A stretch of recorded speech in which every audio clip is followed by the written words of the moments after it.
السلام عليكم ورحمة الله وبركاته. ازيكم عاملين ايه؟ لو مهتم بالجديد والمفيد فعلا من التطبيقات اشترك في القناة وفعل زر الجرس عشان يوصلك كل ما هو جديد ومفيد فعلا من التطبيقات.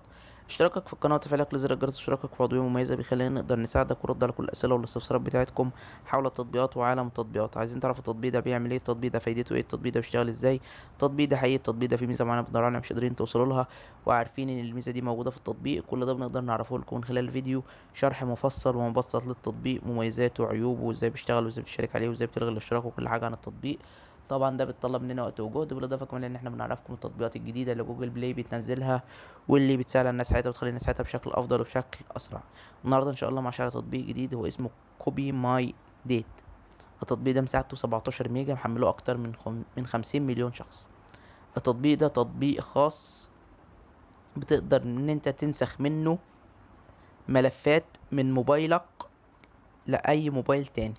يعني انت حابب تنقل بيانات من عندك على الموبايل لموبايل تاني، صور، فيديوهات، ملفات، مقاطع فيديو، آه ملفات بي دي اف، اغاني، مكالمات صوتية مسجلة، اي حاجة عايز تنقلها من موبايل لموبايل فانت بتقدر تعمل الموضوع ده من خلال التطبيق ده.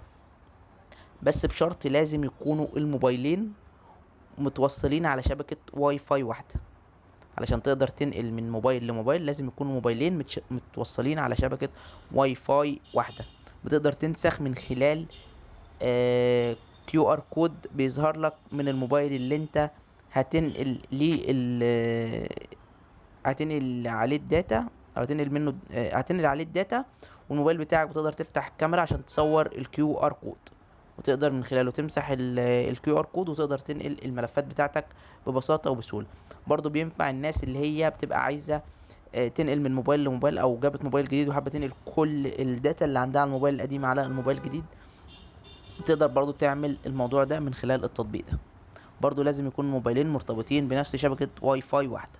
مينفعش يبقى واحد مثلا متوصل بشبكة انترنت على الداتا بتاع الموبايل، وواحد تاني متوصل بشبكة واي فاي، او كل واحد مثلا متوصل بداتا معينة بداتا الخط بتاعه. لازم الاتنين يكونوا متوصلين بشبكة واي فاي واحدة. ده كده الغرض من التطبيق وده فايدة التطبيق. مشكلة التطبيق ان هو بيتضمن اعلانات، بيطلب منك الاشتراك، بالاضافة ان التطبيق بيكون باللغة الانجليزية مفهوش لغة عربية، بالاضافة لان في بعض المشاكل الفردية اللي بتواجه الناس، ان هو في بعض الاحيان ممكن تيجي تحمل او تنقل الداتا من موبايل لموبايل تلاقيه راح مسح لك الداتا كلها. دي بعض المشاكل التقنية اللي بتواجه التطبيق. بس كده، لو عجبك شرح التطبيق تدوس لايك للفيديو، لو عايز شرح التطبيق معين تسيب لي في كومنت، لو اكتشفت ميزة او عيب للتطبيق في اي تحديث من التحديثات القادمة اكتبها في تعليقات الفيديو. شكرا، سلام عليكم.